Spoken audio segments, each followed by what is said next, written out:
And so I'll share that with you once the student employment thing goes through. So you can function as a mentor to other students, especially younger age students, like high school students.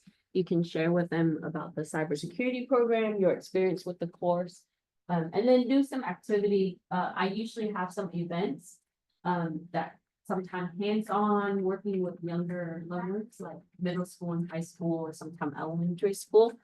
And, you know, so through that program, each student can work like 100 hours and at about $20 an hour. And I'm a really flexible boss, so I don't micromanage.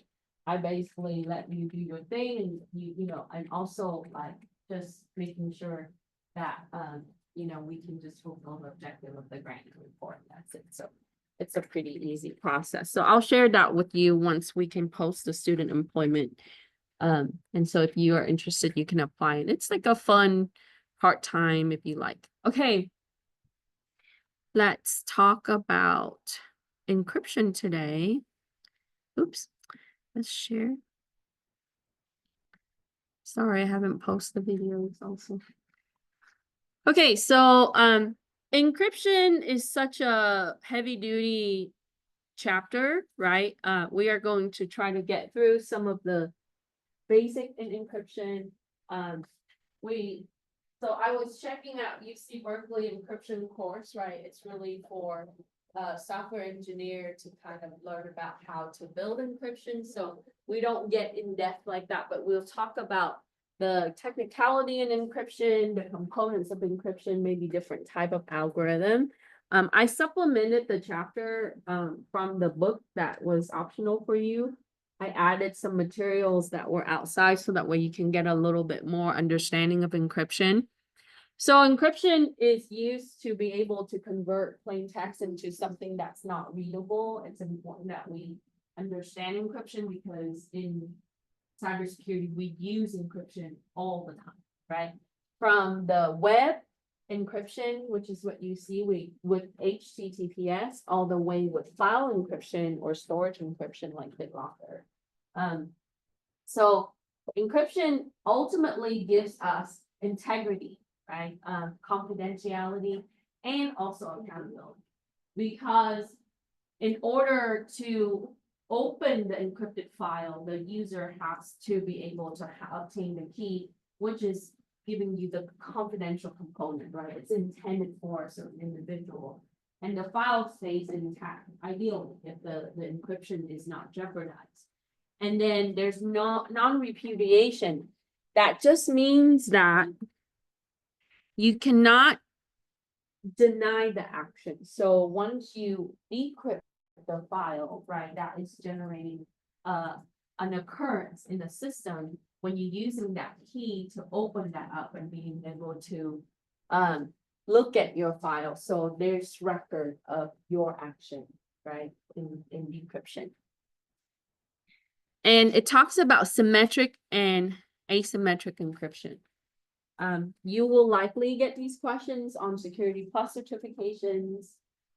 Symmetric encryption simply is a way that we can use the same key to encrypt and the same key to decrypt. How does the key get shared, right?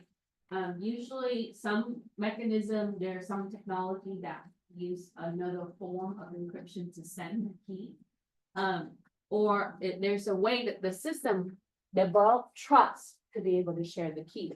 Very much like how you lock your house with your house key, and only the trusted people, like your family member, would have the same key to unlock your door, right?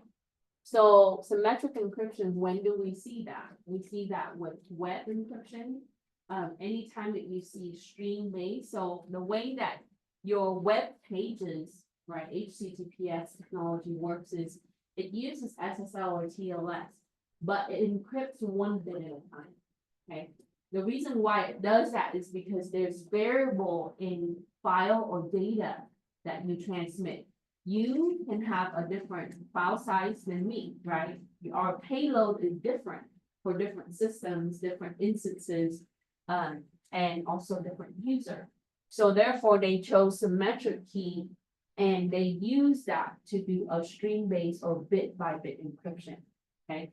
So it's going to give you fast output, and it's also going to give you variance in the payload, okay?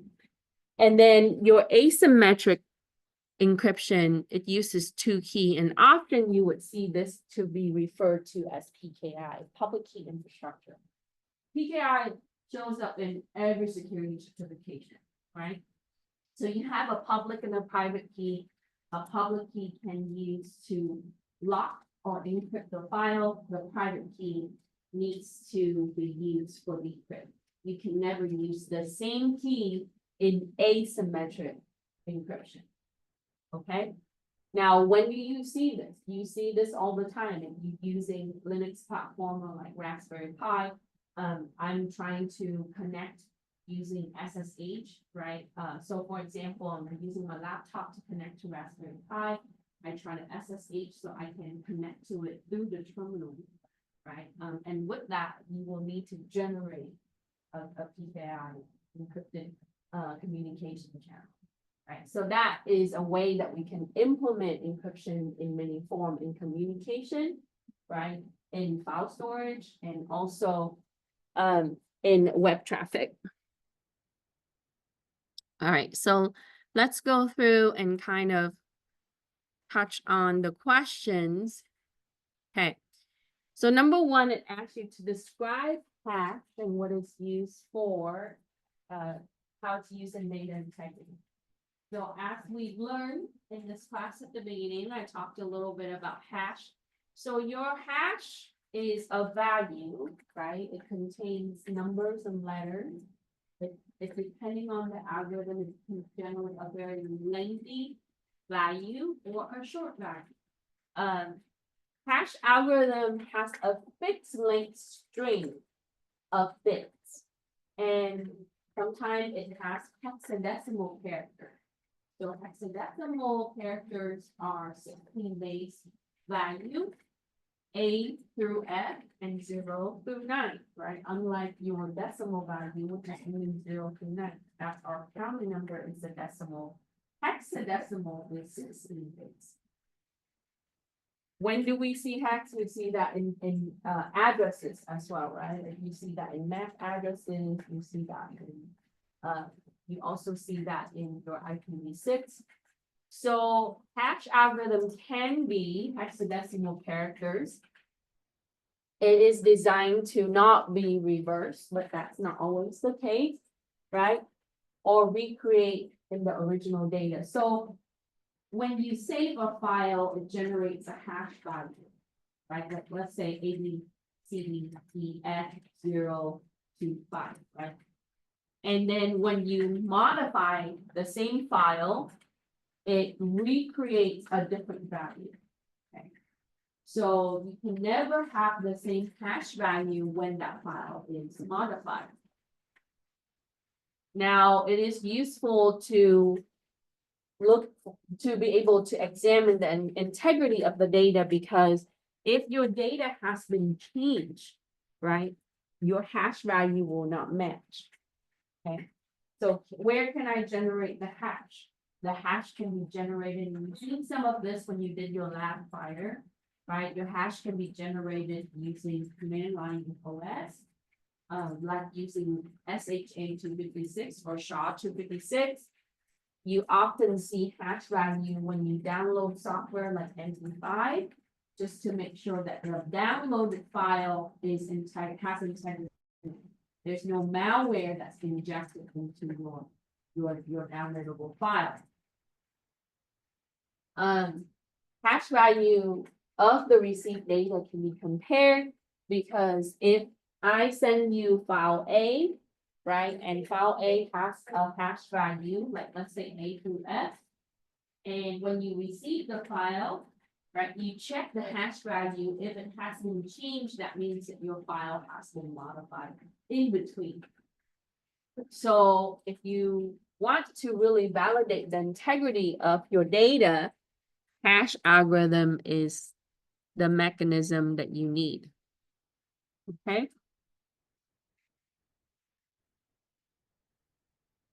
And so how does encryption is used, how is encryption used for confidentiality and integrity?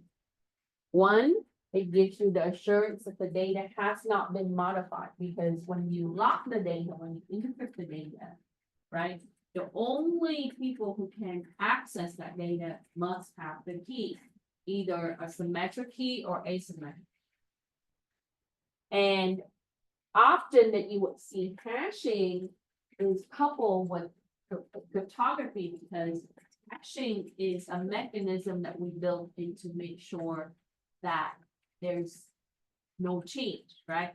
So hashing ensures that the data retains integrity.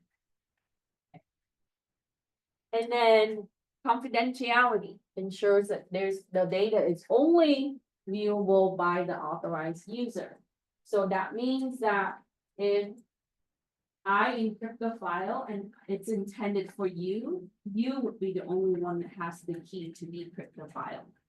So to convert that into plain text, that will go through the decryption process, and that will make sure that you have confidentiality that's intended for that specific user or recipient, because that individual will be able to have the key. Now, encryption algorithm, not all encryption algorithm is strong, right? It's not all of them are the best. Cryptography tends to be the common answer for a lot of security professionals because it is a way for us to protect data.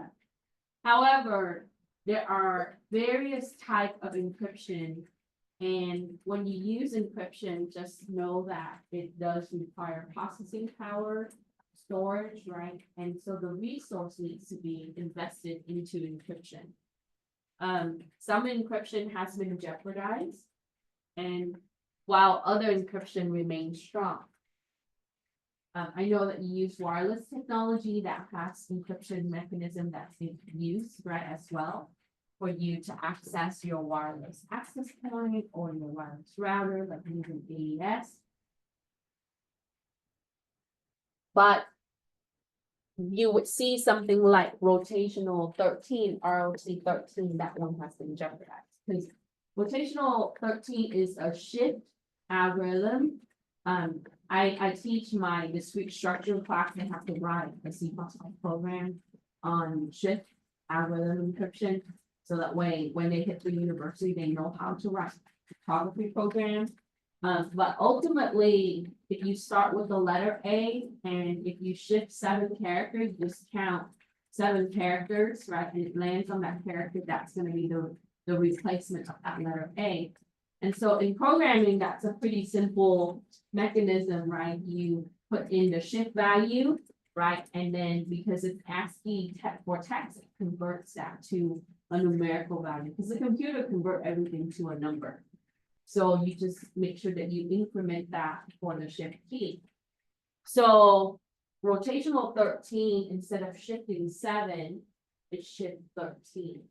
And when we get to the end of the alphabet, it wraps back up to the beginning, right?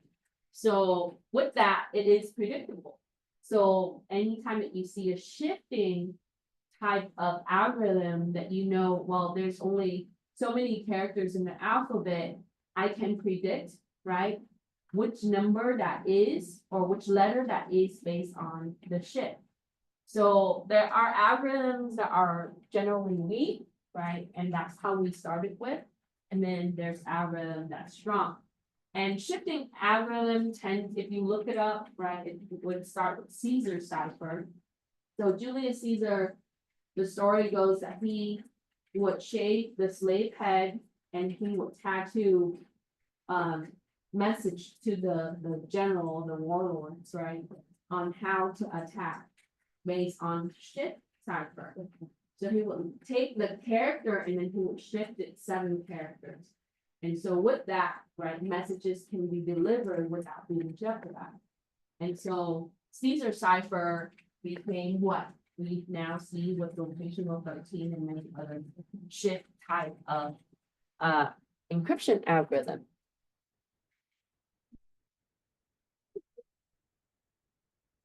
Any question? Okay, so number 3, it says, how is hash different than from a checksum? So when you're using a hash, it's usually a longer string, right? And it's used in cryptography or encryption implementation, where checksum is just a small piece of data, like 1 or 2 bits, and it's used to verify data integrity. So when you scan your network, right, you often see sometimes when you look at a packet, there might be a checksum value, right? Checksum can also be used in memory or RAM technology to make sure that you have consistency in storage, right? So when you buy RAM, you want to make sure that there's no error written to your RAM card.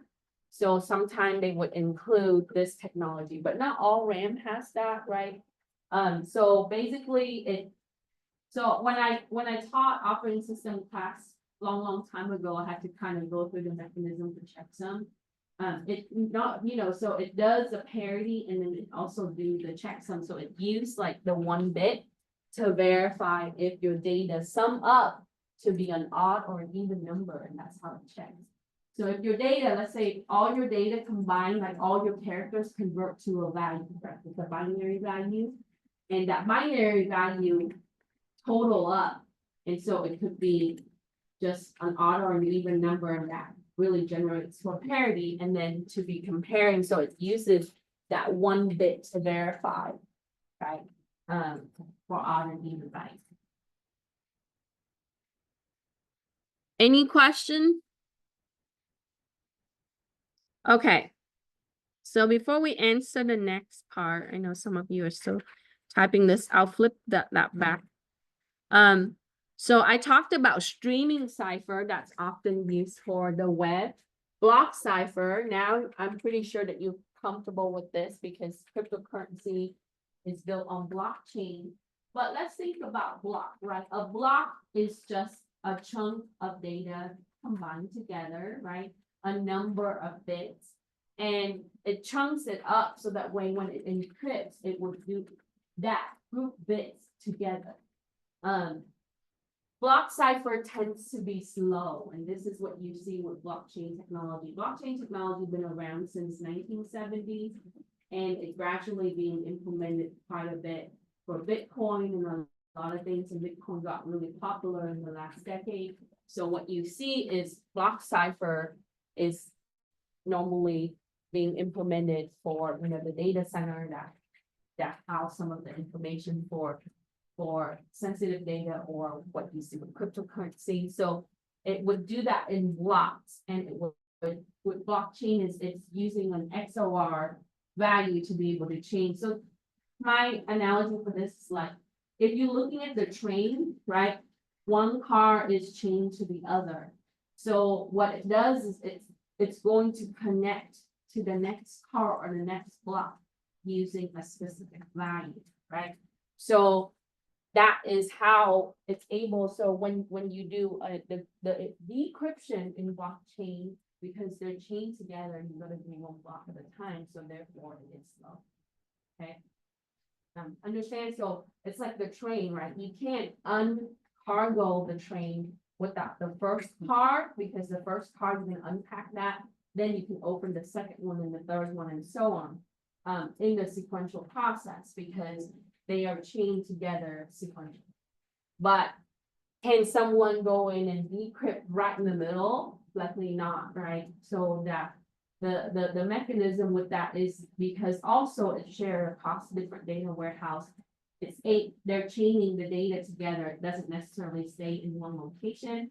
It is harder, right? And take more resources to be able to, but now you see that there have been attacks with that, using different mechanisms and so on.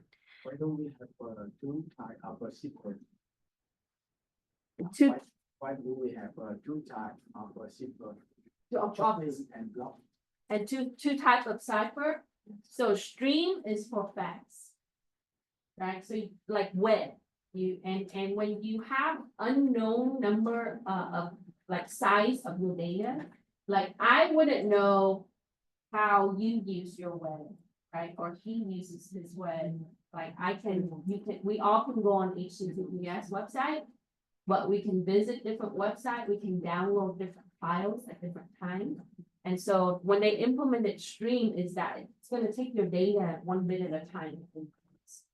Because that technology is really designed for something that is variance in data. And the web is such a large place where data sizes is changing, right, one to the other. And it could be the same user at different times, it's also different data. So this is going to give you faster cryptography. And then for block cipher is when you have a known size data. So let's say that your file size is generally fixed. Let's say 2 megabyte, roughly about that. So it's ideal to use block cipher. So when you have data in motion, you tend to see that like email, web, streaming cipher is often used. And streaming cipher tends to use symmetric key, same matching key. So the key is shared, right? So my system and your system would share the key as long as it's trusted. And it builds a certificate to build that trust. So it validates that, oh, that system is secure and this system is secure. Now let's communicate in an encrypted way, right? So, okay. So hash and checksum, you can find that here. MD5, right? This is very popular. It's still around, very weak, okay? You use this for like file download, storage, email. I don't recommend using MD5 if you have highly sensitive data, because it is, the cryptography is breakable. Okay, so for number 4, when should you use MD5? Okay, we know that it is commonly used in email, in files. Operating systems still support MD5. Right, software still integrate MD5 even though it's not secure the most, right?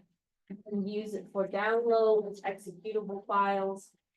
The vulnerabilities exist in MD5 and it should not be used often. So if you have other algorithm like SHA-256, use SHA-256, right?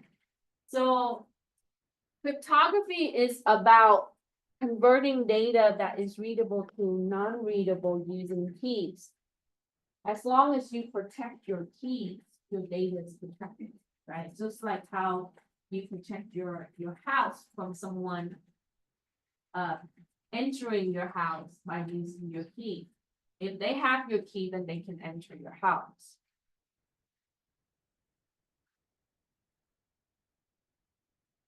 Okay, so that brings us to SHA. And so NSA developed 2 versions of SHA. You've got SHA-1 and SHA-2, right? But currently, when you look at all operating systems, right, whether you're using Apple or when you're using Linux or Windows, they are all equipped with SHA-256 or higher, right? Sometimes you would see like RSA, which uses PKI infrastructure, that's like a different algorithm. It uses 2 separate keys, asymmetric key. But NSA created SHA-1 and SHA-2, it's version 1 and version 2. Later on, we would see that SHA-256 came later, and that's not a product of NSA.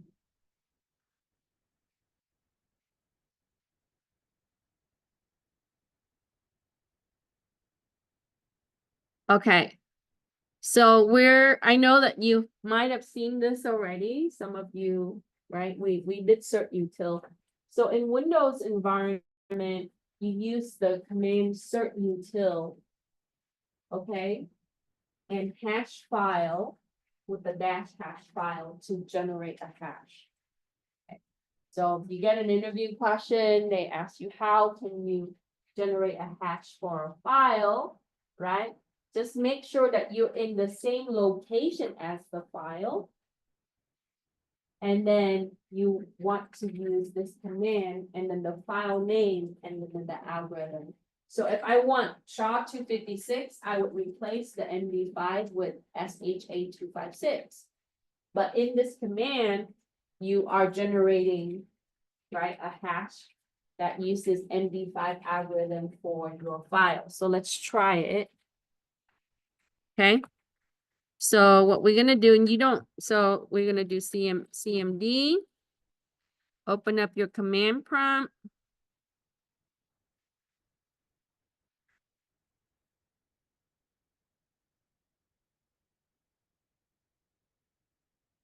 Okay. And then so by default, you might be under your user directory or your user folder. So I wanted to put this on my desktop. So CD desktop. Oop. Hit paste. So CD desk.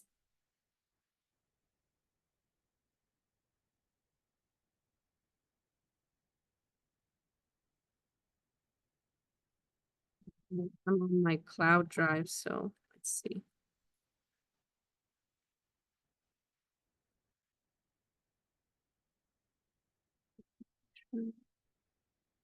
You guys can't, you don't have administrator privilege on your system. So let's see.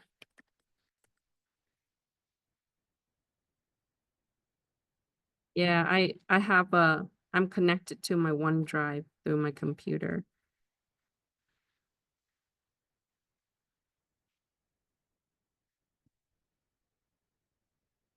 Okay, so I'll just put it on my folder.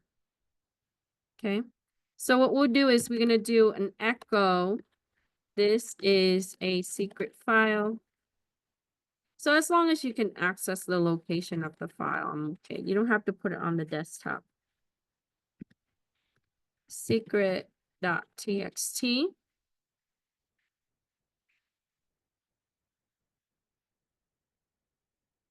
So when you do an echo, it appends the string to the file, right? We want to use the arrow and that's going to point it, this string, it's going to append. So take this string and write it into the file. Microsoft has other command that you can do, but echo is the easiest. And then we're going to do assert util. I think we did this similarly when you did the PowerShell, right? Hash file. And we're going to do secret.text and we're going to do MD5. So it generates the hash value for me, right? And it would tell me that the command is successful. Now, if it's not able to find your file, like if you're in a different folder, then it will not be successful. So as long as you have access to your file in your command line, you should be able to generate your hash. Okay, and you can replace your hash algorithm with your supported OS hash algorithm. Like I mentioned, I think we've done SHA-256. But this is how you do an MD5.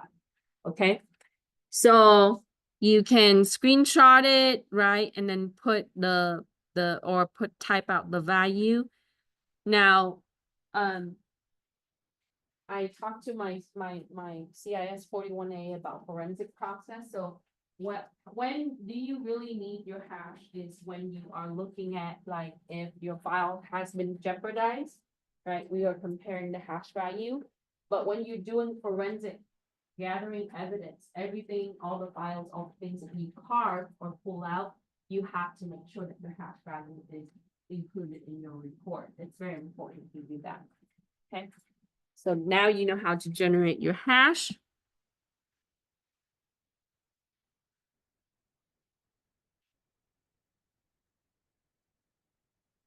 Now, when you save your file, right? Like I create a Word document, I click file save as, automatically your operating system generates some kind of hash value for that file, right? But you can go in and generate a hash value after you create the file. Okay, so let's talk about the next technology and hash collision. I'm going to switch to the notes real quick so I can show you. So we here gives you a little bit of information about SHA-1 or SHA-1. This is an updated version from SHA-0. And remember, we talked about the NSA created SHA-1 and SHA-2. SHA-1 is 160-bit hash, okay? Where SHA-2 is an updated version from SHA-1, and that includes SHA-256, 512, 224, and 384. Commonly, you would see this and this being used quite a bit. So you would see that, right? And so your operating system normally support these two. So you can put in the, usually you can type the lowercase like SHA-256 or, in Linux is similar. Okay. And then SHA-3, this was created by a third party, someone else, right? It's the same size as SHA-2. It supports 256 all the way up to 512 and 384, but it has slightly better security from this. So your hash algorithm, the longer it is, right, just like your encryption keys, the longer it is, the more resources that they need to be able to crack it. So you want something that has a larger length, a higher bit value. Okay. So when you shop for encryption technology or when you plan to implement it, you have to also look at, right, the algorithm, how complex it is, but your key length is very important. Key size. Okay. Any question about hash? All right, let's talk about HMAC, which is hash-based message authentication code, right? It's similar to your MD5 or SHA-1. And so when do we see this? We see this when we're using TLS, which is implemented onto most of HTTPS websites these days. A few still use the secure socket layer, but you often see TLS technology version 3 implemented for your secure website. Or if you're using remote access servers that uses IP security, IPsec, right? IPsec creates a tunnel, encrypted channel for communication when that remote session is taking place. The headers for IPsec is a little bit different than your normal packet header. And so it has additional fields. So to build that particular tunnel. So when you're using HMAC is implemented for both of this technology, and HMAC can be used with MD5 and SHA-1. So you often see, so it's basically a code to be used with algorithm. Okay. So let's go to the questions. It asks you which protocol or what protocols uses HMAC. That's your IP security, and TLS uses version HMAC MD5 and HMAC SHA-1. So what is hash collision? Which hash algorithm is susceptible to hash collision? So hash collision just means that your algorithm creates the same hash from different inputs. Well, technically, you're not supposed to have the same hash, period, right? When you make a file, it generates a unique hash value. The way that we want to make sure that that hash is the same, that file is in its originality, is to make sure that that same hash is compared, right? But hash collision is if I make two files and they have the same hash value, that's not supposed to happen, right? So if you have multiple inputs and you're able to generate the same hash value, which is not allowed, right? Then you have a hash collision. Well, can that happen from like an attack vector? Sure, right? With technology, what we can see is to break a hash or to be able to get that duplicate of your hash is to have another input and generate the same hash. If that hash algorithm is yes, right? That means that the hash algorithm is known. So it's calculated, predictable. Okay. So that means that your MD5 is susceptible to hash collision. That means that it is predictable. Somebody can generate a different input, a different file, but has the same hash value. So if I'm the attacker, right, and I create an arbitrary file, a fake file, but I'm able to match that hash, right? I can utilize that for a malicious reason. So hash collision can occur to a weak or a susceptible hash algorithm, like an MD5.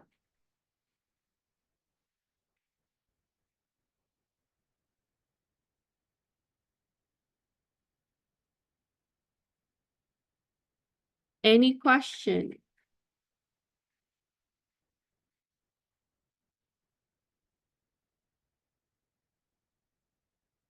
Okay, no question. So we learned a little bit about hash collision. So here, right, it talks about the process for HMAC, and it shows you that the message was transmitted from Lisa to Bart. And if you have your original message is modified, you are going to have a different HMAC hash.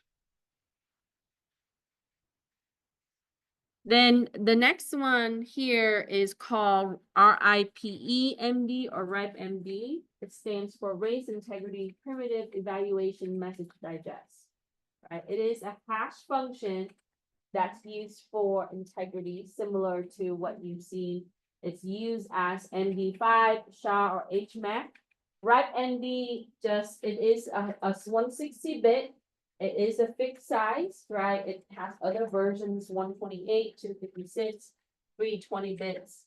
Those are variations. So this is also a way that we can implement hash mechanism in the messaging when we exchange data across. So we know that hash is a one-way function, right? It's not supposed to be reversed. But we talked about how hash collision can occur. All your passwords are hashed, right? When you create a password for an account, that password where it's stored is hashed. So to crack a password, a lot of the tools, what it does is it has the hash, right? Just making sure that it matches the hash so that way it can guess your password because the hash algorithm can be guessed. So in NTLM for the older Windows version, which is still being implemented for the newer version, but in the case that if you have upgraded since XP7 and then 10, now 11, right? What you see is the legacy technology was brought into the newer system, the operating system, that creates a vulnerability because now someone can crack your password by pass the hash. This is what you see with Kdenable and a lot of the type of password cracking software.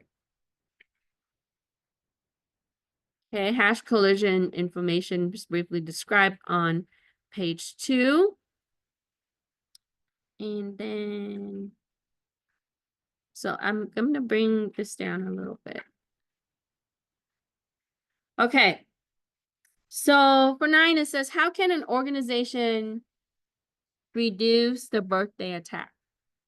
So let's talk about the actual algorithm itself, right?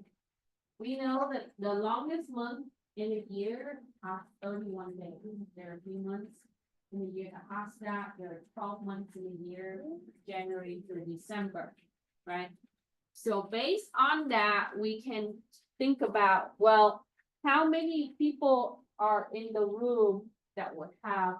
So let's say that I have all of you in the room here, right? Likely that there would be more than one person, right? That would have the same birth month, okay? Because there's only 12 months in a year, right? So some of us is gonna have matching month, like I was born in October. So maybe some of you will be October because there are more than 12 of us, right? Now, if we're looking at the days, right, like the first through the 31st of the month. If we're looking at the actual date for our birthday. Well, I was born on 27th, right? So if there are more than 31 people in the room, likely that there will be more than one matching day, like somebody can be born on the same day that I was, not necessarily the same month, maybe might not be the exact same month or same day, but the same day, like 27 in August, right? Or 27 in September, and so on. So with that, you can think about like how are we gonna be able to look at the number compared to what would be for the birthday attack, okay? So what you can see is that the highest hash algorithm so far we talked about is 512 bits, sometimes higher, right? So let's take 512 as an example. That is going to, when you do the birthday attack, as long as you meet that bit size, right, you can reduce the probability of the collision. Just like the birthday probability, right? If I have more than 31 people, let's say 32 people in the room, there's a high likely chance I have a probability of a day match, right? Or a month match, right? So it's just looking at the so if you go with a higher bit size, right? That will decrease the probability of the collision match.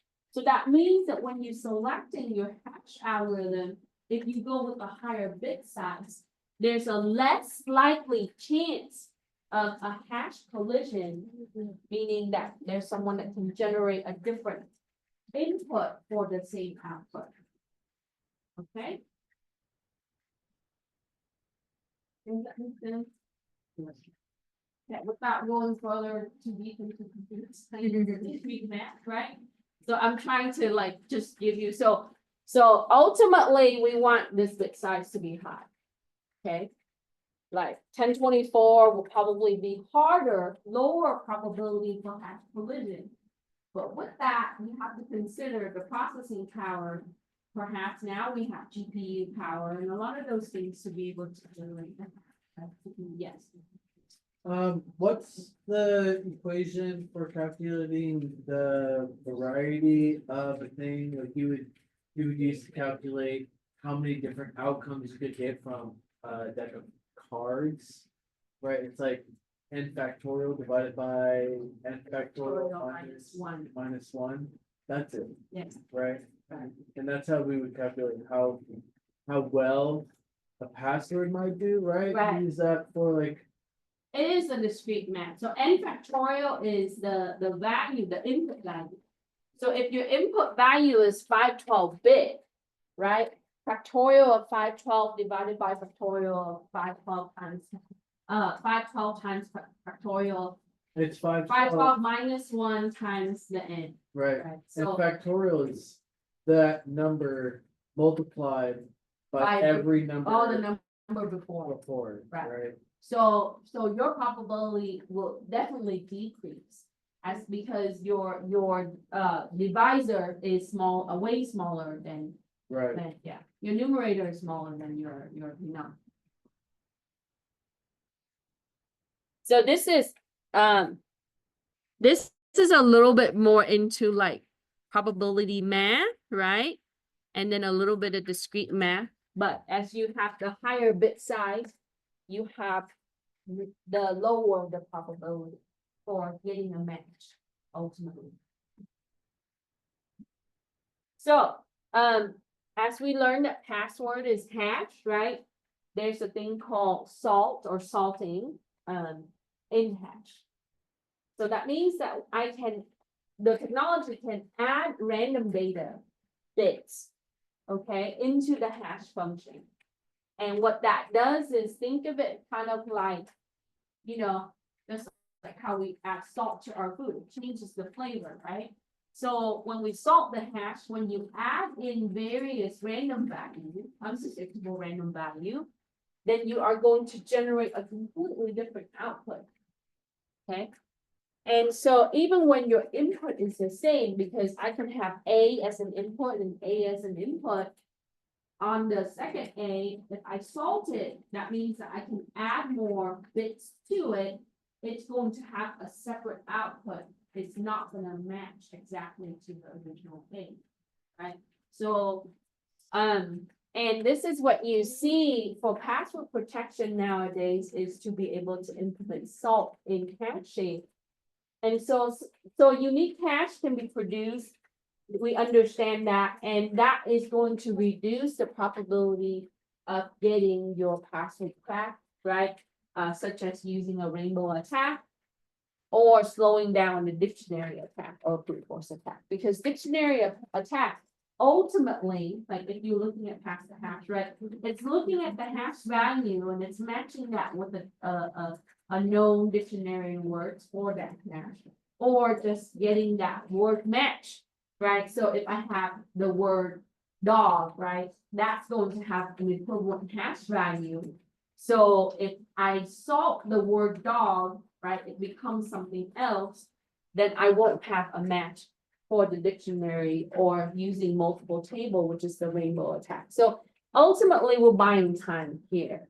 Does it mean that they can't crack it? It's not impossible, right? It is possible with resources and time.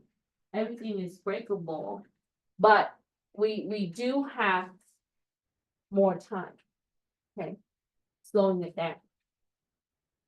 And then 11, it says for when we salt password, salt just mean that we're gonna add more random data to the password, right? So it's going to be used as an input with the one-way function for the data. And so salt can be used to safeguard your password in storage, right? Because that hash, when it's salted, it is not exactly the same as it was not salted, right? It's different.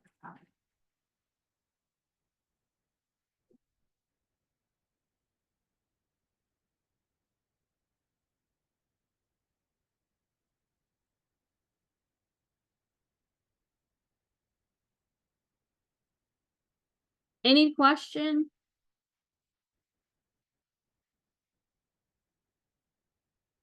Okay, so we learned a little bit about salt technology with hashing and salting password, right? We talked about how we can avoid hash collision with the birthday attack, reducing that risk.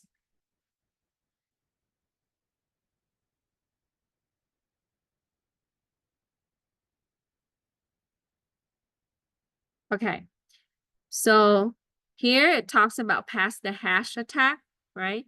Like I mentioned before, in the older version of Windows operating system, it uses NTLM or LM, which is a weak protocol that was created, right, for authentication. And that can be utilized in cracking your password. And then if they have higher privilege, they can access where the hash is stored, and it's stored in your SAM database. SAM exists, so when you sit down at your computer, you log in to our CCD network, right? It generates a security token. So the server system match up your authentication after you input the correct password and your username.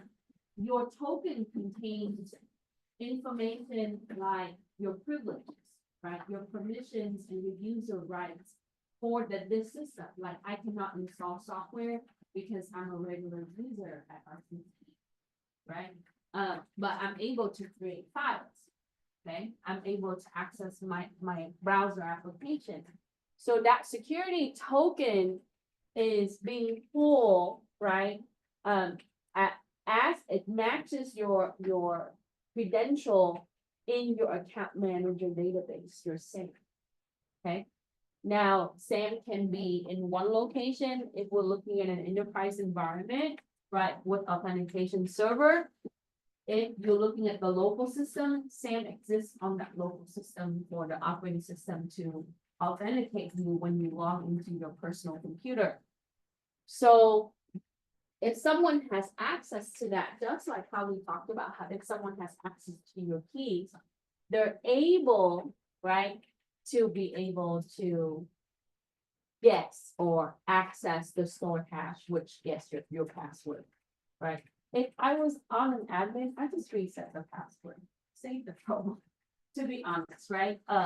Then trying to crack the hash or to you know, go through the different inputs and so on. So there are, you know, so ultimately we avoid to allow people to log in under the admin privileges at most, right? We're going to use the least privilege control in order to do that. So birthday attack is here. There's some example with information. So 128-bit is a smaller bit size, so you want to use 512 and then salt. Here it talks about bcrypt, which is built on Blowfish, and Blowfish is a block cipher. This was originally created for Unix system, which later on implemented in Linux.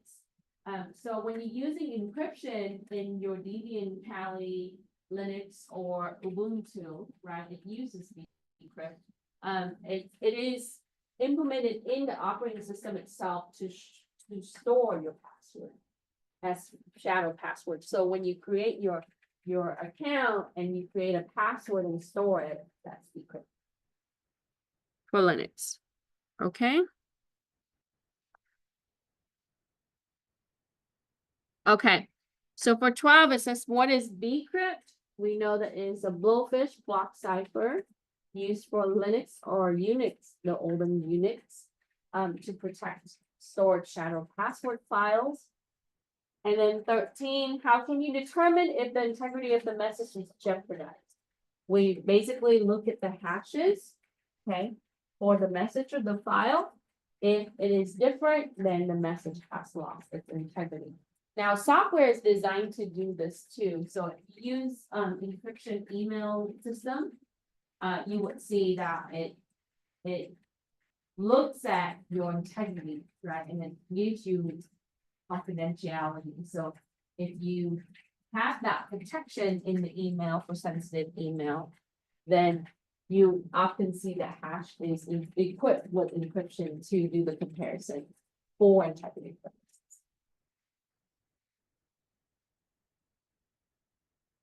Okay, so there are 3 categories of data. Okay, we have to really think about the technology or the security measure for this type of data. You have data at rest, which is data that's stored on a disk, like your drives. It could be archived in a network drive. And it can also be encrypted. It can be in a folder. It can be in a container. So the data at rest is usually data that we don't touch, we don't access. So things like, let's say they have transcript of students that have graduated many years ago at the college, and they will put it into an archive system. So in case those students come back and re-register as students, they will be able to find it, right? Or if they move on to a university and they need the transcript, they can go to the archive and pull it out. But these type of data, when data at rest is usually it's stored, right? It doesn't necessarily mean that it is a backup data, right? We touched on backup last time. Backup data is just a form of duplicating that data for the use in the case our system crashed. You can archive a backup if it's like, let's say I have backup from 2 years ago that I don't need, but I want to keep it in case I need to go back and look at how the data has changed over time from one backup to another. So data at rest is data that is stored away. Data in transit is data that is sent over the network, data that's being downloaded, data that is being sent via email, right? Sometimes you can see that data is coming from the web, right? Like using HTTPS. We want to, or data that would be used for email encryption and with the password hash. Now, data in use is what you're doing now. You're modifying your document. That's your data in use, right? Data that's being opened and accessed on the computer that's modified over time that would been changed, right? Usually, data in use is often not encrypted. Because if you have more frequent usage of the data, encryption becomes an excessive waste of resource if it is frequently. So let's say that if you have one user modify the data, right, and the next user modify that data, every time that you encrypt and decrypt for each of the users to access, and if it's frequently throughout the day, right, that becomes very slow and it requires a lot of resources like processing power and storage. So data in use, when we're talking about data in use, we're talking about data we're using on our own network Or system. or systems, because if we were, is there such thing as data in use that we're moving from one local area network to, So that will be data in motion. that'd be data? Yeah, so anytime that you send it across multiple network, it will be data in motion. And we should always encrypt that, right? If it's, Right, if sensitive data across the networks and we do that now with web, right? So if I upload my file to, let's say Dropbox, in that process, it's encrypted communication, right? right, But when it lands on Dropbox server, which is a storage server, if I encrypt it there, it becomes data at rest, right? okay, And then but then I decrypt it and then I download it, it becomes in transit, and then I open it, it becomes data in use. So you do see some form of data that goes through all the three categories. But anytime that it moves across the network, you're gonna see data in transit. So email data, right? Data that you upload and download from the web, that tends to be data in transit and then data in use. So you have to think about encryption for these categories because, encryption is great, like I said, right? But it utilizes time and resources, so you really have to think about like, oh, I'm dealing with sensitive data. So if you think about like patient files or financial documents or, application data, because data is always tied to applications. And sometimes if you're looking at investment firm, they're using an app to update the data, right? To input data and extract data. So what you see is then the data that's being processed is data in use. But then when it gets submitted to a website, it becomes data in transit. Because if it's through the web app, it goes into a network repository or database, right? And so on. Now, we can encrypt database. We normally don't encrypt the entire database because, just imagine, right? Like if you have millions of records in a database, if you encrypt the whole entire thing, that just takes a long time and it's just not worth the while. So they normally encrypt a field, like a role, right? Like passwords, or it could be like your social security number, right? Credit card information. So in a database, you can have many fields, like many columns for the table if you're looking at relational database. So there will be protection for a specific field. But general fields, like sometimes like first name and last name might not need to be encrypted because that doesn't, necessarily become a PII, but your driver license, social security number, things that are unique or your health records, that field becomes, protected. So when we're talking about HTTPS, is that something that HTTPS is doing is it's selecting, it's using encryption, 'cause it's encrypted, right? Yeah, TLS does stream-based. Right, and it's kind of, is it that selective type encryption where your credentials are encrypted, but not like all of this other stuff? Yeah, so the communication with the authentication, when you submit your password, right, that session gets protected. Okay, So in that you have a protected session, it does generate the session ID, so when you input that in validation with the website, first you also have to have trust in order to have the proper encryption, but yes, you're correct. And then once you authenticate it, you have a secure session, so everything becomes protected in that communication. If you log onto your bank account, right, the website that you land on, not necessarily have a lot of, important private information, but as soon as you submit, you have a post to that web page with your credential information, it generates a secure session, so everything subsequent is, okay. yeah, so that session becomes. So when they do the attack, right, they have to really think about the man in the middle. They have to eavesdrop on, either they have to capture the session information and impersonate you because you are now trusted to the other system. So they can't just come in and say, oh, I'm gonna steal this information if I'm not trusted. I cannot be in the conversation, period.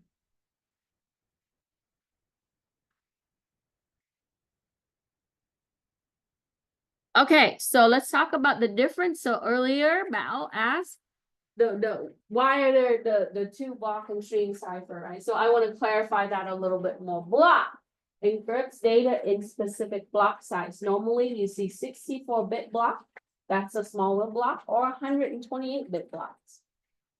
So basically, if your file is 2 megabytes, right, it divides that up into chunks. They're known as blocks.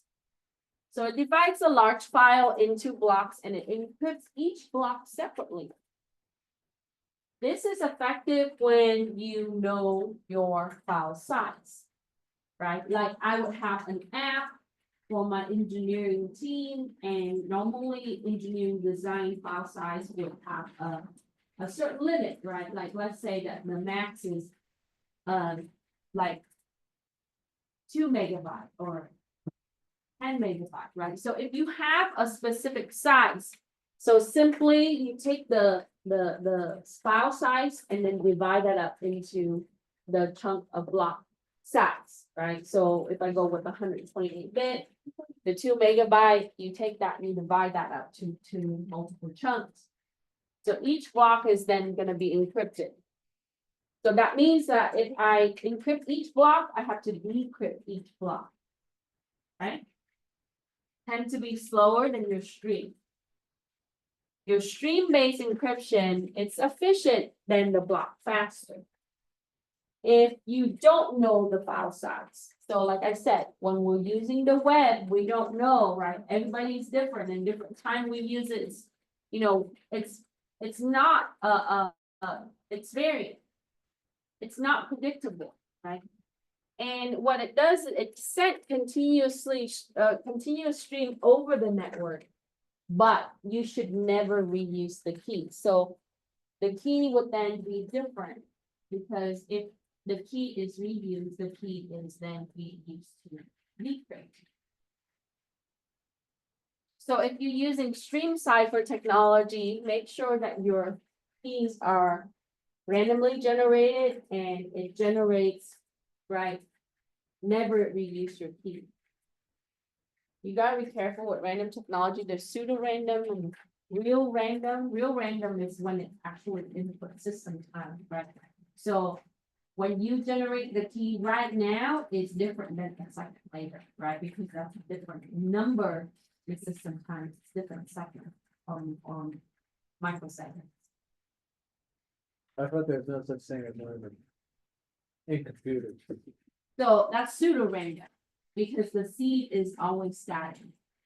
Right, so so the seed is the number that you built on to implement the random algorithm.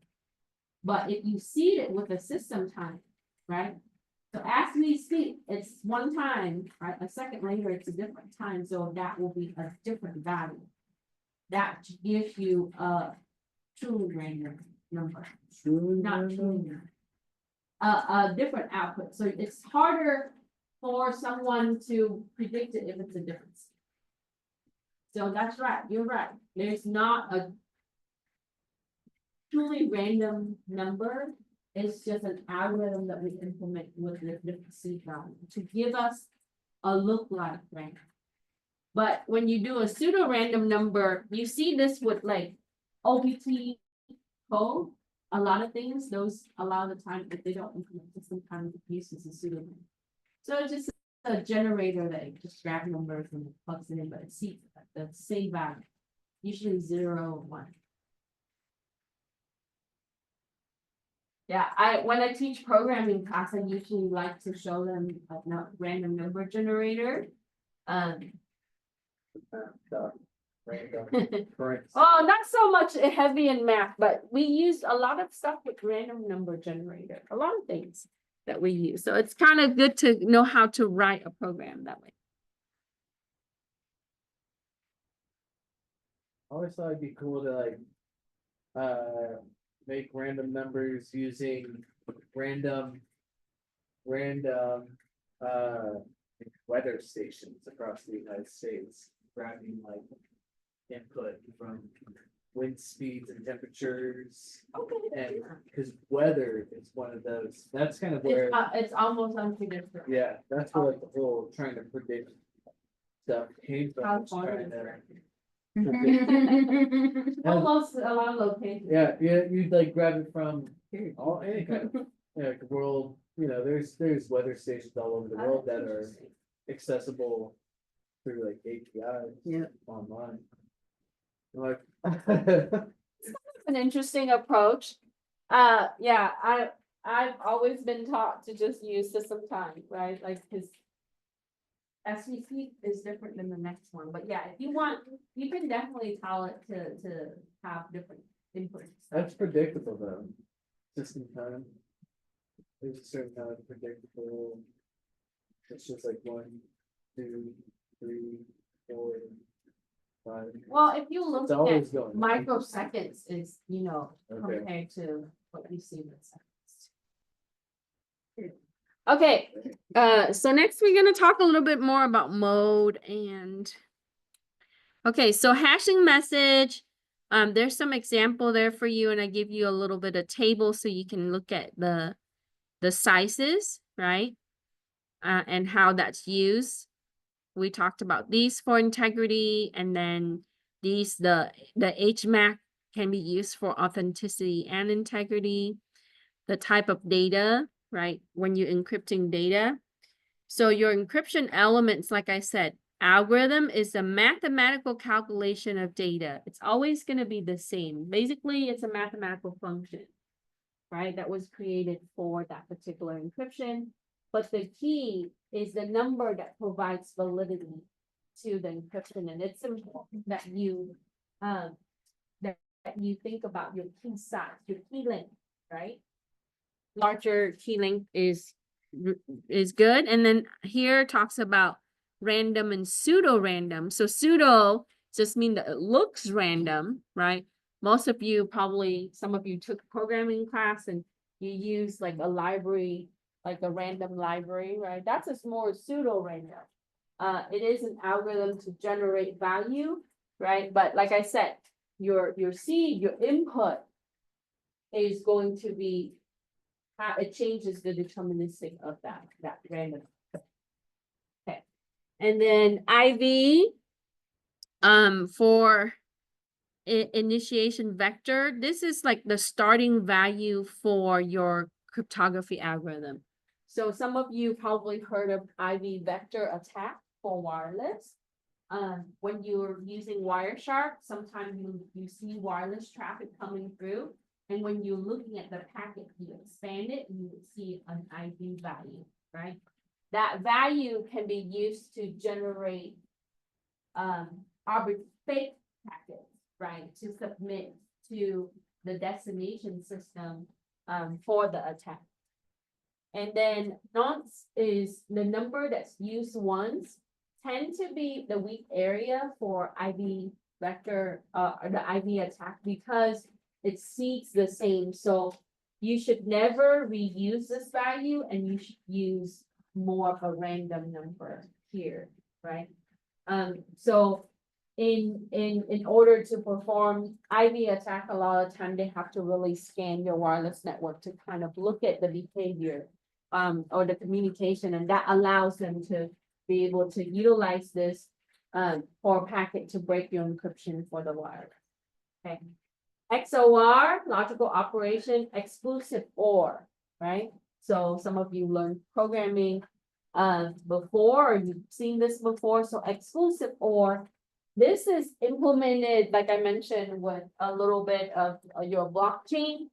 So logical operation that's used for encryption scheme. So it's going to compare two inputs. And if they're the same, the output is going to be true. If they're different, it's false, because if you're doing the true false table with exclusive OR, it would be like that. So two input, right? You're going to have two input. If they are the same, like a 1 and a 1, that's going to be true, which is a 1, right? If you have a 1 and a 0, that's going to be false, right? So exclusive OR, basically it's a logical operation that's implemented with some cryptography technology to build out the encryption mechanism for that. Okay. So some additional terminology: confusion, that means that it's significantly different than plain text. So if you have a really good algorithm, it's going to have confusion for the output, drastically different symbols, right? Letters, numbers, it scrambles it up. Diffusion, that's going to be just a small change to the plain text. So in some cases, we don't want confusion, we want diffusion. So what we want is the small changes in plain text is going to result in the large change for the ciphertext. So if I modify something in my phrase from my plain text, it's going to drastically change it because it computes it and gives you a different ciphertext. And then we talked about deprecated or weak algorithm, right? That can be cracked. You don't want to use something like that. It has flaws. And then you would have high resilience for encryption. That means that your key is strong and that your algorithm is strong. Okay. Block and cipher information here, and we'll touch on cipher mode. So you have electronic code book, your ECB. I know there's a lot of terminology in this chapter, right? You're expected to know this for Security Plus. So this is your simplest mode for operation. It's going to take your plain text and it's going to chunk it into block. This is used for block cryptography, and it uses the same key. So symmetric key, block cipher, not recommended to use today. So ECB is legacy, older technology. Then you got cipher blockchaining. This is what you see it with cryptocurrency. This uses symmetric block cipher. When you see symmetric, you know it's the same key, right? Block is going to chunk that up and encrypt individual block. It also uses IV and randomization for the first block.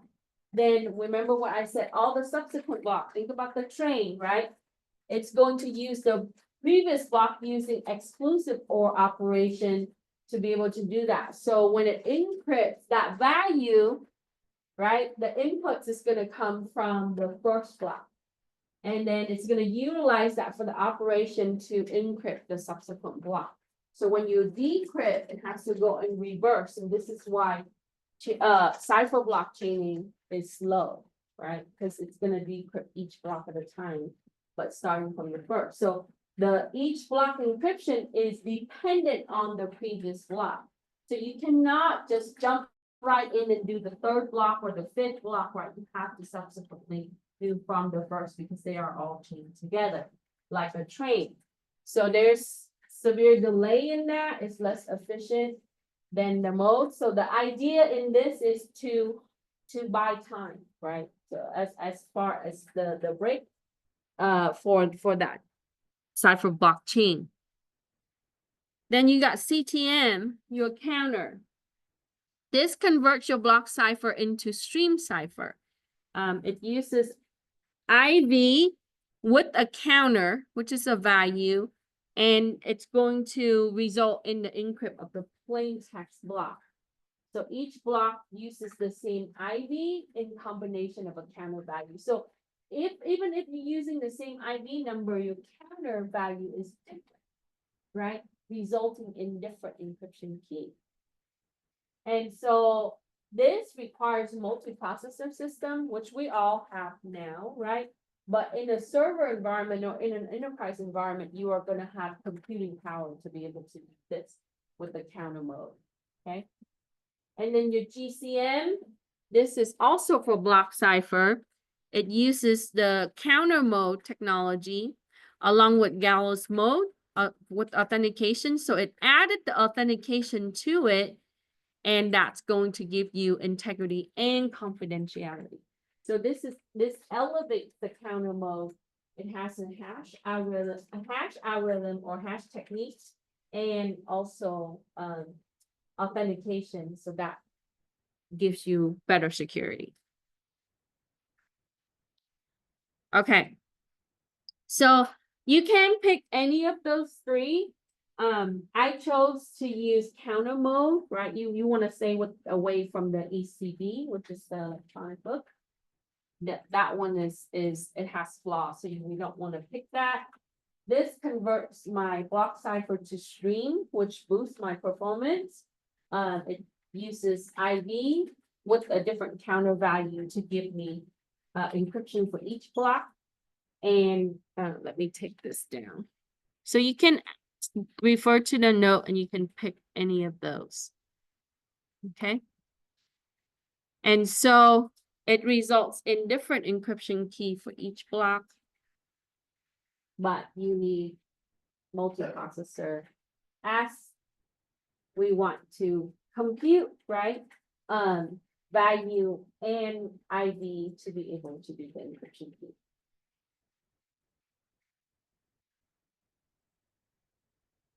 So you can go through the next section. I'm going to talk a little bit more about the type of algorithm. But as you can see for 17, all of us see AES. AES is in your mobile technology. It's in your wireless router at home, right? AC routers come with this configured by default. So it encrypts data using 128-bit block.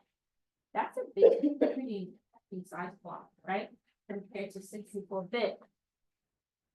Best of the top 15 algorithm that's known.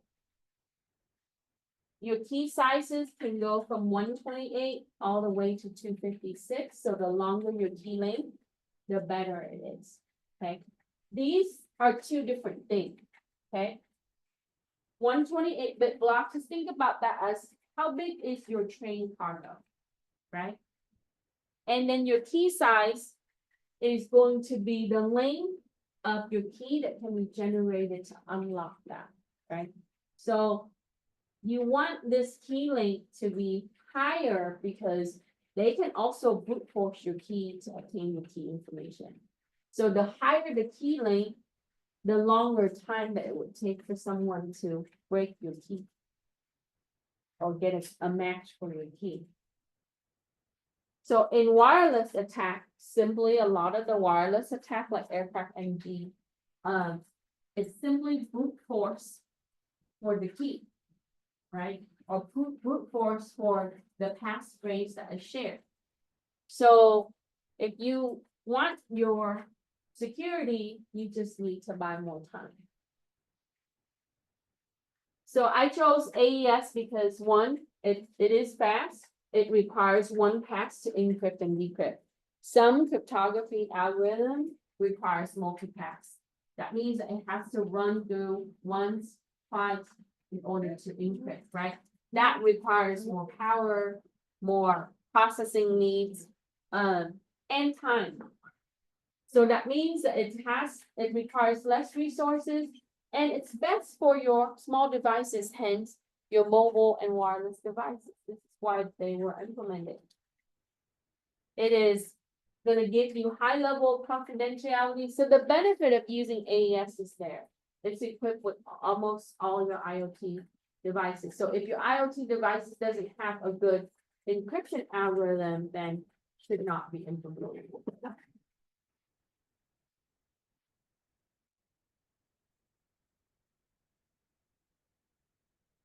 And you can find all of this information, right, about your cryptography. I'm gonna switch to the notes shortly. Do you have any question for me?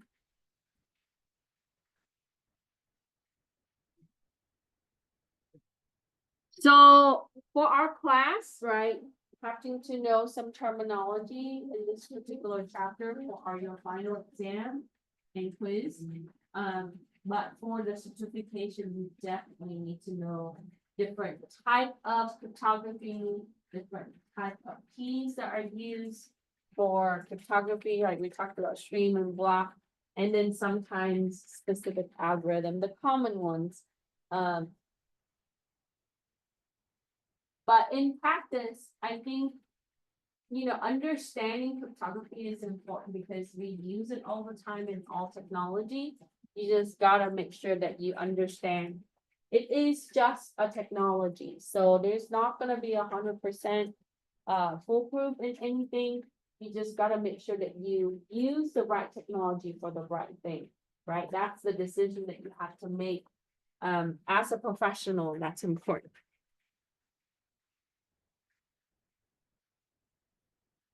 Okay, so I put it into two categories. Symmetric encryption, that means it uses the same key, and AES does that, right? So the way that they would break it is to capture your key. That's how they would be able to break it. Okay, more sophisticated. So your AES information is here. That's where I got my answer. And then your DES, this is older technology. This is a symmetric block cipher, right? Also symmetric block cipher. So if you using RSA, right? You would see NIST implemented Ridgedale algorithm that is RSA. You see this with Raspberry Pi with SSH technology. It is AES in the back. And then you got DES, symmetric block cipher. Block size is smaller, right? Smaller key, which was broken with the brute force. So remember, you don't want to say anything below 128-bit. No, right? Your key length needs to be higher than 128-bit.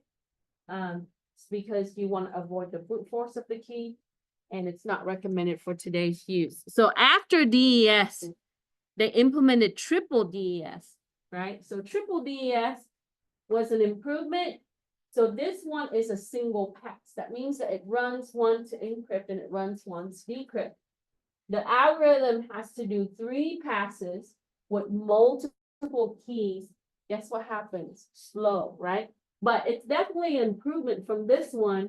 Your block size is 64-bit block, which is the basis for block size.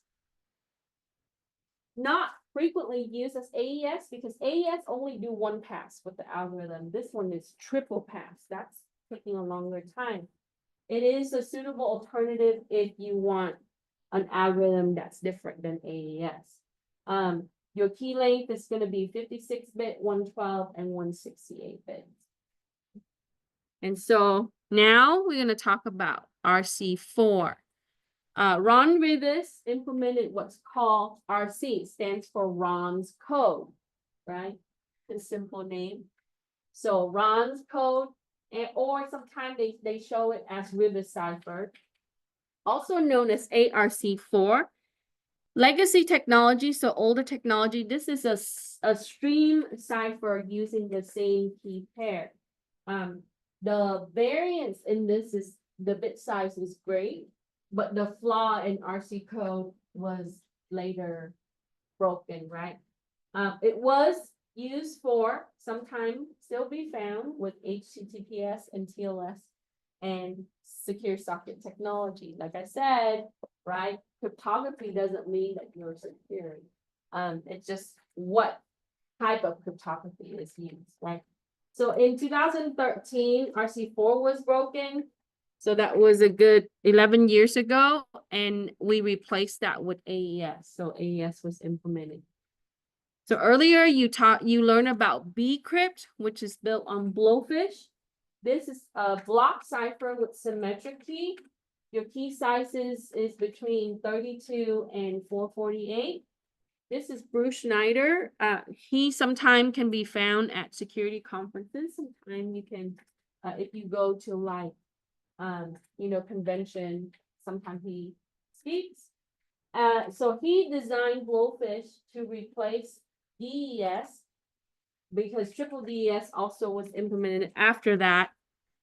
This Blowfish and Twofish is faster than AES 256-bit size. And Twofish encrypts data at 128-bit block, and it supports this type of keys. Remains within the top 15. Often you see this technology being implemented for Linux-based systems, but it's not just for that, right? So you can have other options outside of AES. And then we have using two different keys, key pair. So you would use one key to encrypt and the other key to decrypt. So if I use my private key to encrypt, right, the only matching public key would then decrypt. You cannot use the same key. So symmetric, there's only one key, right, that is shared. Where PKI infrastructure asymmetric, it uses a private key to encrypt. That means the public key is, right, exchanged to decrypt. If it's encrypt with the public key, then the private key needs to decrypt, vice versa. Stronger technology because it requires two key, but you need to use encryption to exchange your key. Okay. All right. So coming back here. So we talked about AES. You can select Blowfish, Twofish, whichever you want. You would think that you would use. Unless you think. The difference between symmetric and asymmetric encryption. Symmetric encryption uses two keys in match pair to encrypt and decrypt. Public key to encrypt information, only private key. The matching private key is then decrypt. If you use private key to encrypt, then the matching public key to decrypt. You cannot use the same key. So I cannot use private key to encrypt and decrypt. I can use private key to encrypt and the public key to decrypt. So it has to generate two keys. Okay. The private key for encrypt, I keep on my computer, right? If I send you the data, you need my public key to decrypt my data. Okay. And in order to transport my key, I would use a symmetric key encryption to send you.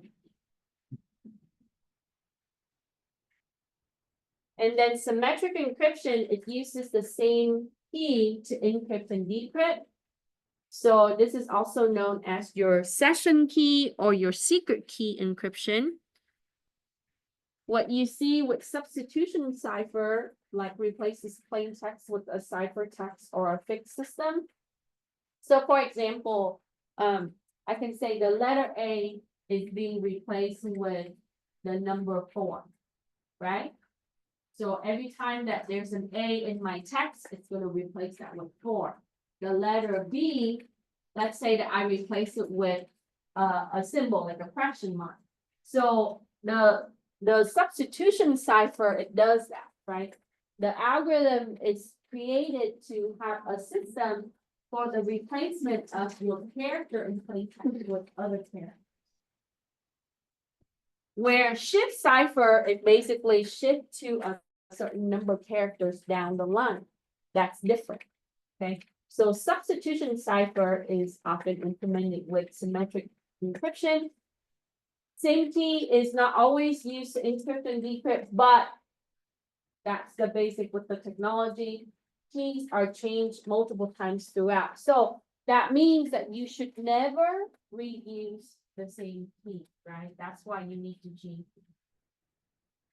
If you have plans, if you have shared that key to decrypt, use it once, never reuse it. Change up your key. Who in the system can retrieve and access the key? Admin and root. Okay? So those two accounts have the highest privilege.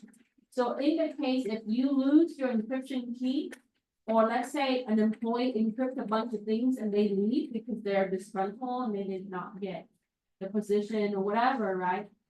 The administrator can go in and retrieve the key to decrypt their account.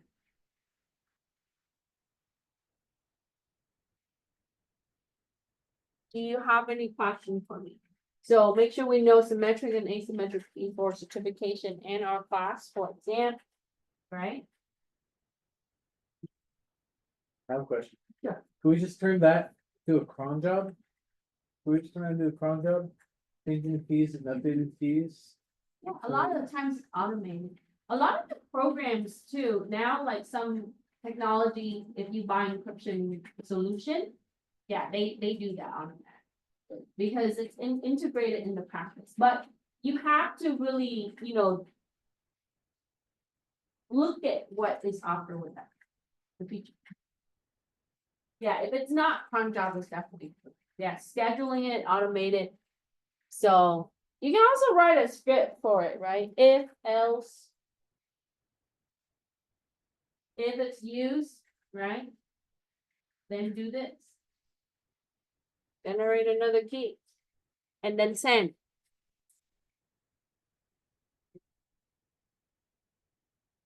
Okay, so let's talk about digital signature, and then I think your notes goes into certificate, which is what we're going to be doing today.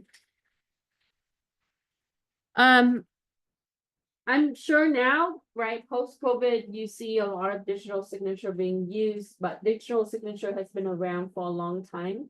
It really, so it's different than hash in that, and encryption, right? Hash and encryption. Hash gives you integrity, encryption gives you integrity and confidentiality. Digital signature provides authenticity, right? It does give you integrity and non-repudiation. I put integrity twice. So authenticity, one thing is that it confirms that you are the signer, right? So your system has that. I don't know if you ever try to use like Adobe to sign a document or an application to sign, right? It refers to the certificate that exists, right, to be able to sign. Now, some stuff is web-based, so let's say that you trying to log into your bank, and sometimes if you don't have the appropriate certificate that is given or signed, right, you won't be able to log in because there's no trust.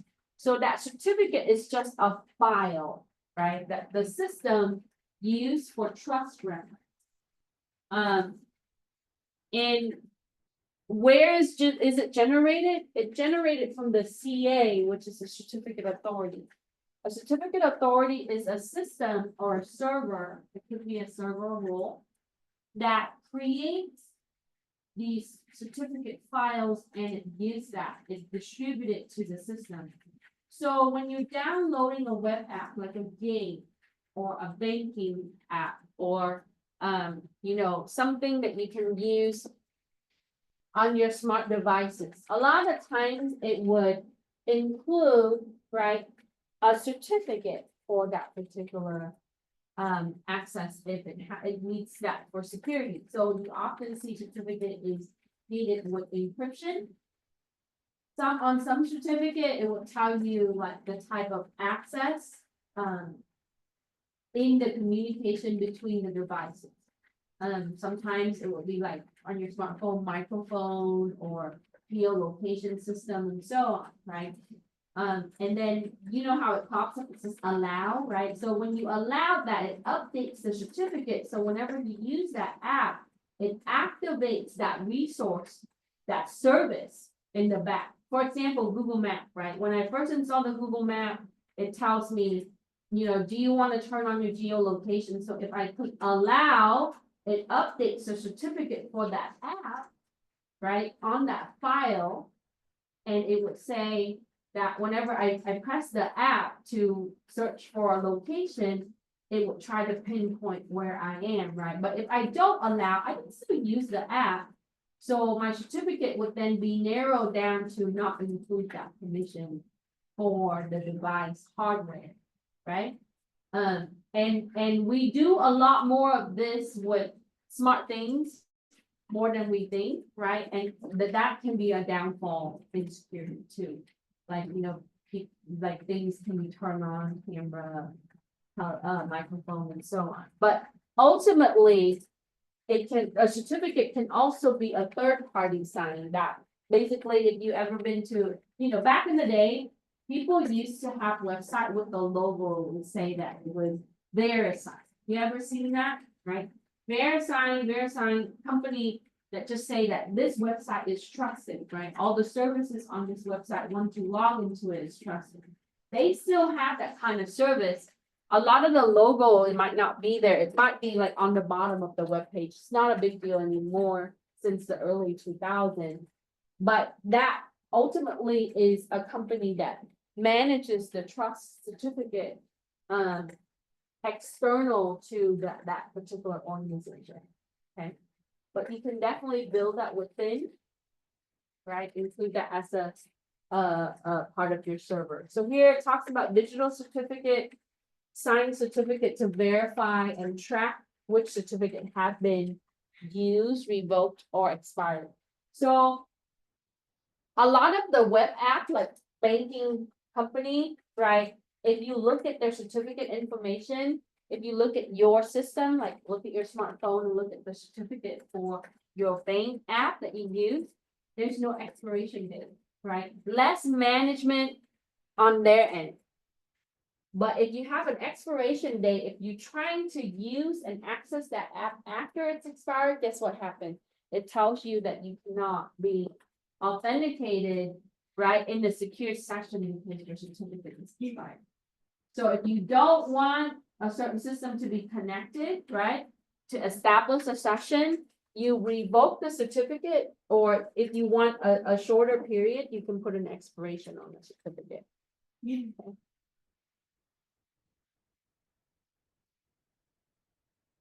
Any question?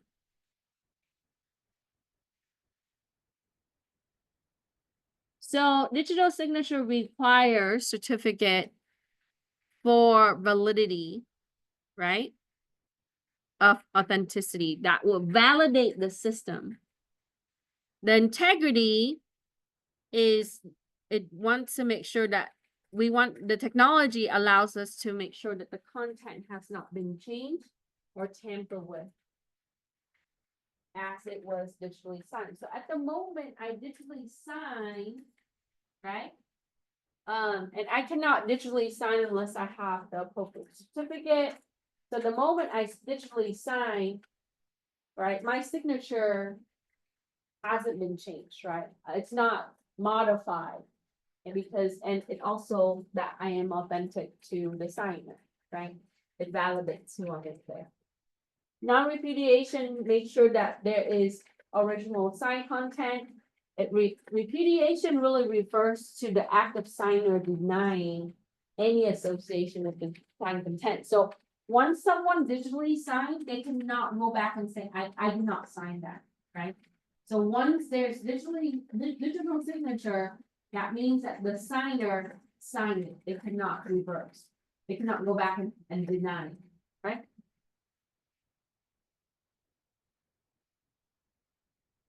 And so you also see that with encryption, but encryption focuses more on making the data unreadable to other to unauthorized user. Where digital signature, really the goal in digital signature is to make sure that who the person that signs is validated, right?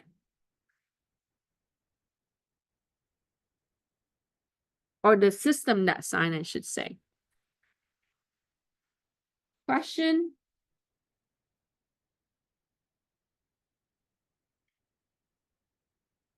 Okay, so since we talked about cryptography and the technology that goes into SSL and TLS, we should talk about downgrade attack for web server. So if the web server, all web server, they either use SSL secure socket layer or TLS, right? Protocols to encrypt the web data, and that will be stream-based encryption. So the attacker, in order to do a downgrade attack, they would exploit SSL vulnerability. Okay. By configuring their system so that they cannot use TLS. When the system connect with the web server would then downgrade it from TLS to SSL. So whenever you're using you visit a website and you see that it uses SSL technologies, it is not to its heightened security, right? Everybody should be using TLS. But if it implemented SSL, right? So a lot of the servers, it would adapt to both because not everybody would be able to have all secure technology. So if I configure my system to only use SSL, the server would then have to service my request with SSL. Okay? That means that then they can launch an SSL attack, such as padding Oracle or downgrade legacy encryption known as CUDO attack. And after the server downgrade the SSL, the attacker can initiate man-in-the-middle attack. So the downgrade attack is really for man-in-the-middle attack.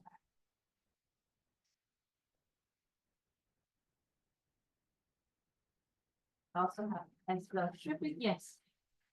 So I'm glad you brought this up because I've been building websites using Apache 2, and you can do OpenSSL to get SSL certificates for your Apache 2. Right. It turns out to be these TPS, right? How do I get a TLS certificate? How do I use TLS for my Apache 2? Well, depending also on your provider, if you don't have a CA, you don't have a certificate authority to generate your Can I do certificate. that on Cloudflare? I'm sorry? Can I do that on Cloudflare? Yeah, you can probably create a system to be able to generate your trusted certificate for TLS, or you can use a third party. They usually provide. And that's why I get that little broken lock insignia in my browser Right, because I'm using OpenSSL and not TLS. right. But it still comes up. Secure, HTTPS. yes, it's still encryption, Mhm. right? But it's not to its best. Okay. Yeah. Word.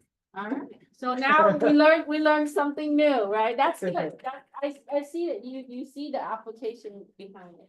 Yeah, so the broken lock is no good, right? When you see a website with a broken lock, I'm not gonna use it. It's risky. I wanna say, I use risky stuff because I have to, right? We sometimes don't have a choice in a lot of the things that we submit our data to and such. But just know that you are taking a risk.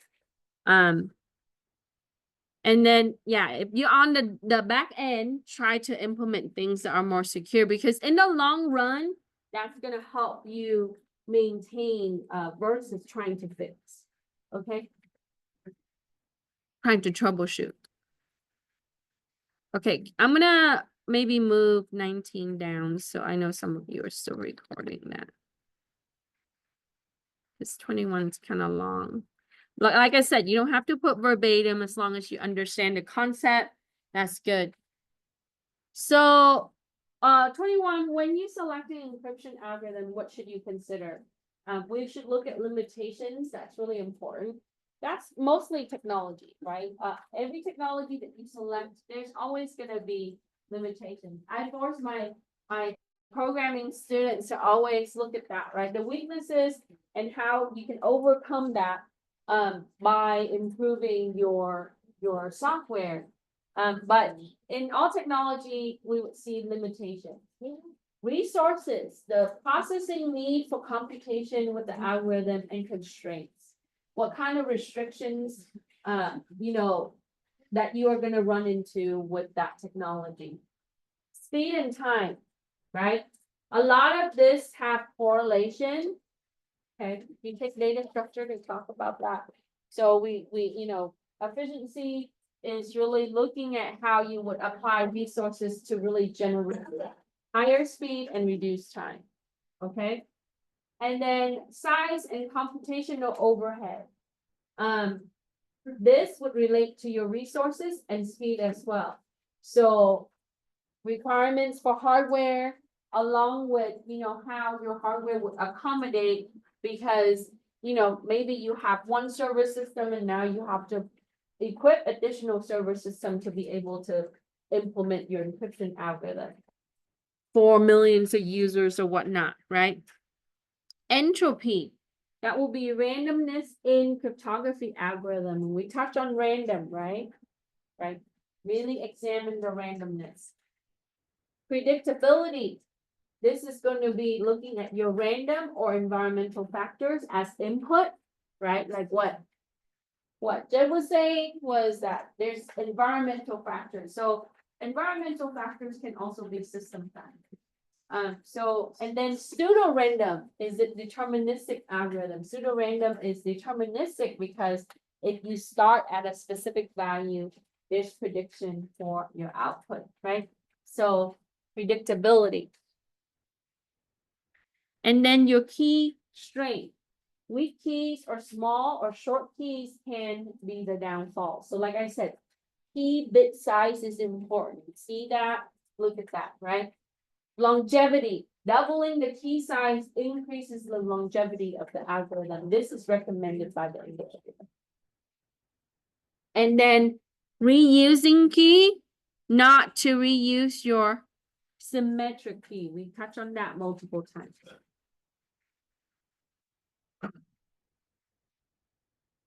So we can distinguish the cryptography algorithms, right? We would know the blocks in the stream and how to select the appropriate algorithm for your needs.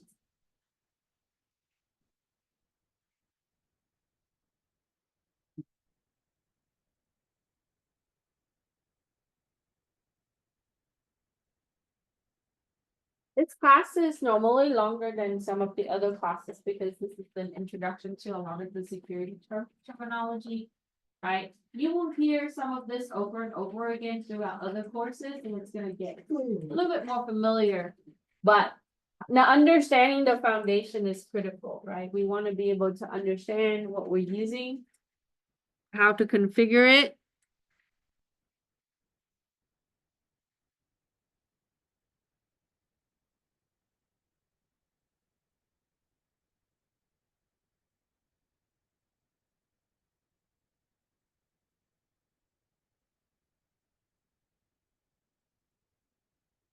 Okay, any question regarding cryptography before we kind of transition over to certificate? We're almost done, so just a few more.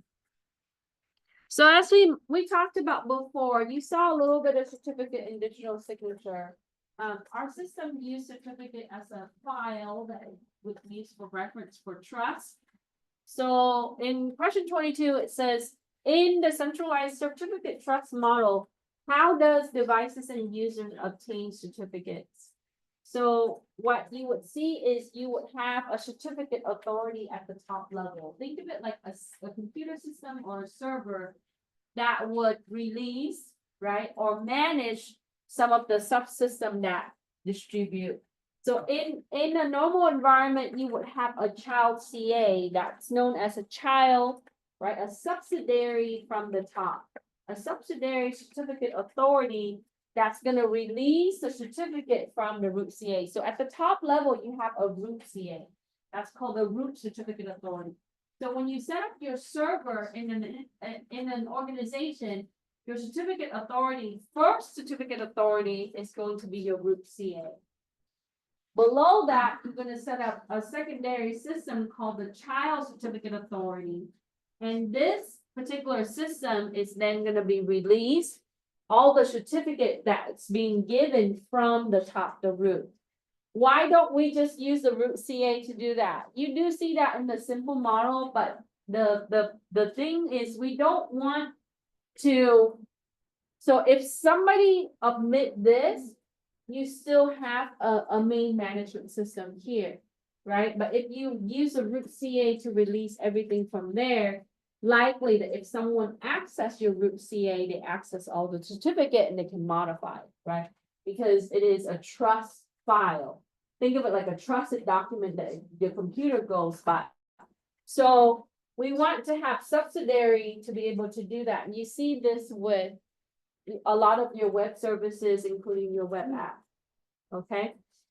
This is a simple role that you can implement with server OSs, right?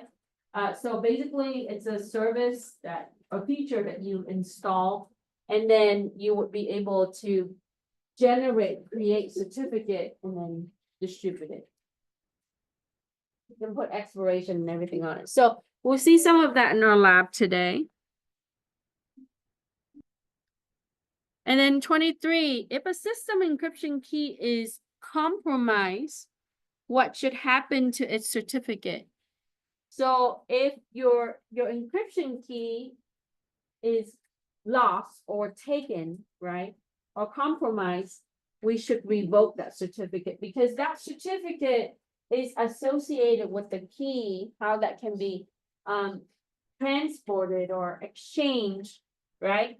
So you can manually do this, right? In Windows, you can right click the certificate and you can revoke it. What happens then is it makes that certificate become unavailable and disassociate that certificate with the encryption key, right? Because someone can use that encryption key because it still have a certificate, then it still be trusted.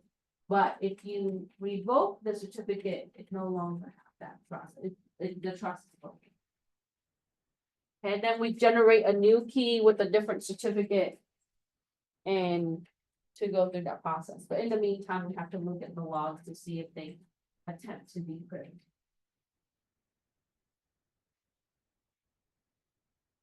So what type of certificate is used to hold private key, right? Earlier, we talked about asymmetric key, private and public key. So you often see your private key certificate is known as P12 or PFX. So when you look at your certificate, if there's encryption, right, you would see, if it's asymmetric key, you see those type of certificates.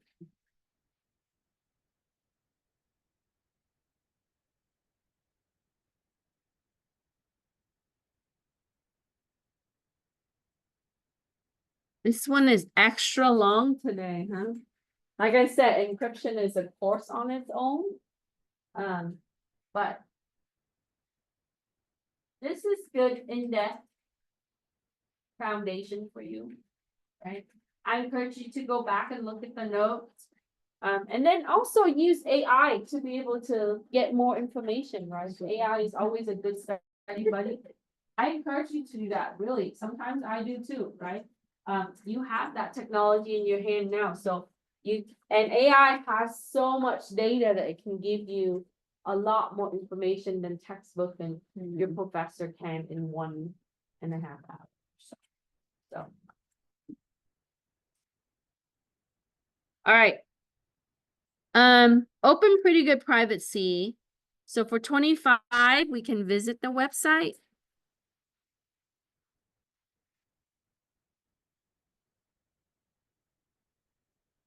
Control click. All right. So OpenPGP, this is something that is implemented for email encryption all the time, right? I know some professional that only use encrypted email systems. It's good, right? So I wanted you to check it out. So Phil Zimmerman was created Pretty Good Privacy. So PGP stands for Pretty Good Privacy. Okay. There used to be Cleopatra, that was a software that was really freely available for most of the 90s, and then early 2000, Cleopatra went proprietary and sold to Norton. They implemented that as part of their system for encryption. But some of the developer left Cleopatra and then create the Cleopatra with a K, right? For the community. So you do see some open source stuff, but Pretty Good Privacy, OpenPGP is used for encryption, email encryption standard. And so when you visit this website, right, you can click on various bottom tab or links to be able to go to, like, it talks about operating system here, so it supports Windows, Mac OS, depending on the software, of course, but most of them would be cross-platform, right, mobile and also native systems. And then you have, if you click learn more for the email, so these are some of the options. So if you're using Windows, Clause, Delta Chat, Everdesk, EN, and then if you want to integrate that with your Outlook, so you can have these add on to your Outlook, right? So there's some options here. Thunderbird was really popular back in the day, but I think now it's not as much, but you do see. And then if you're using Apple system, there's Apple Mail, but integrating with GPG tools, Canary. I've seen a lot of people use Canary, Postbox, Thunderbird work across, right? And then if you use Android, Delta is also there, and other. Okay. So you can go through and you can check it out and you can select.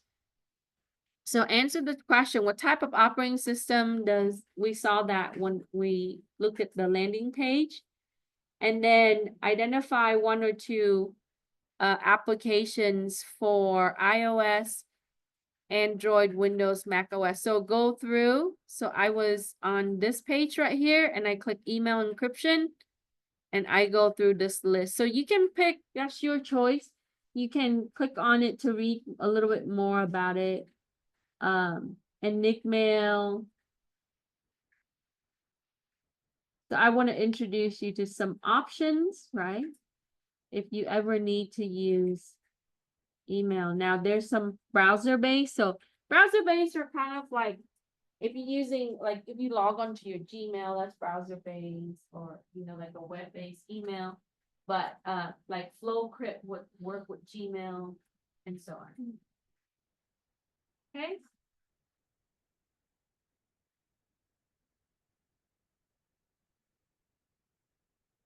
And that will be it. That's all she wrote for the lecture. And then we'll take a short break and maybe work on the lab. Some of you got started, but let's stop and